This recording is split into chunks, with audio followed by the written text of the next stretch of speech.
Ella needed help because she's just had a knee replacement. I need help because I've got heels on.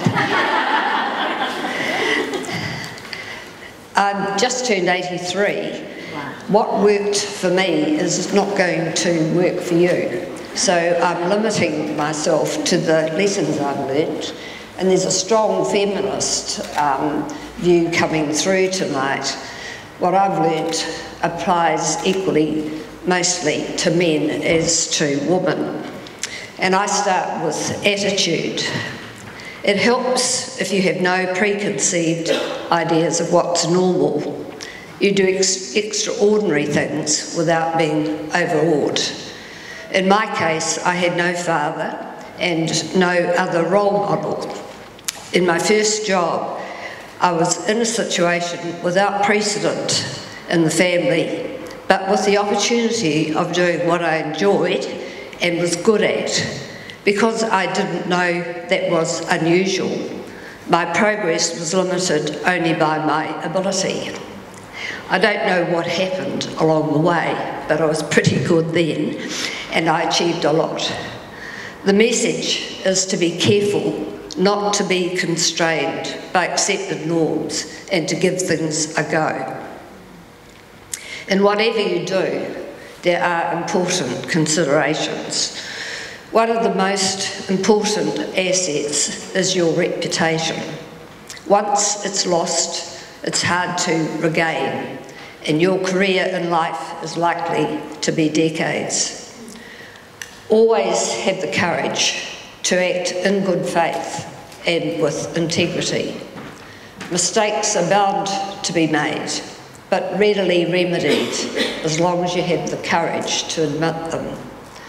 Some of the worst scandals have occurred, not because of the act, but because of the lie to cover up.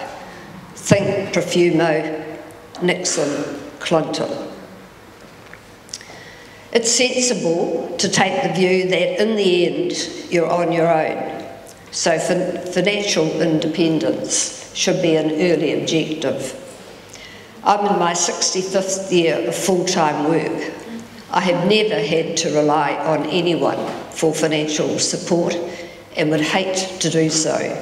For example, my husband's idea of personal expenditure needs is vastly different from mine. On a more serious note, career-wise, it does mean that your integrity need never be compromised. I know of a senior executive who early in his career established a Get Lost fund and walked from a position rather than act incorrectly. I came upon him later on the West Coast in another role and said, that was a gutsy thing to do. And he said, not at all, Alison. I have had a Get Lost fund ever since I started work. That was the time to use it. And I've known of senior managers with mortgages, children at schools, who've not been able to afford to do that. Whilst on the subject of financial independence, it's easy to ignore the reality of retirement and the level of savings necessary to maintain your lifestyle. It depends where you live, of course, but I think that in addition to a freehold home, you need accumulated capital of about $3 million. So you need to implement a saving regime from the outset. Do pay attention to your CV and keep it up to date. Little things contribute a lot to your appeal as an employee. For example, list the early part-time jobs, and if you do change jobs often, explain why. In a rapidly changing world, continuing education is vital.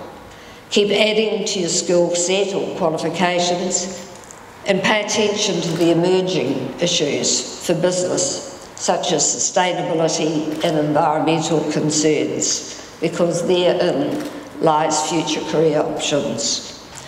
It goes without saying that you should present yourself well, and it's been my excuse for extensive wardrobe all my working life, and I probably took it to excess. You do need to protect your relationship by ensuring you lead a balanced life. Remember that your name is part of your brand, and if you're unfortunate, a relationship fails, and you change your name, your market could well think you've died because you've simply disappeared, and that happened to me. Fortunately, I've lived long enough to recover it. Good luck for the future.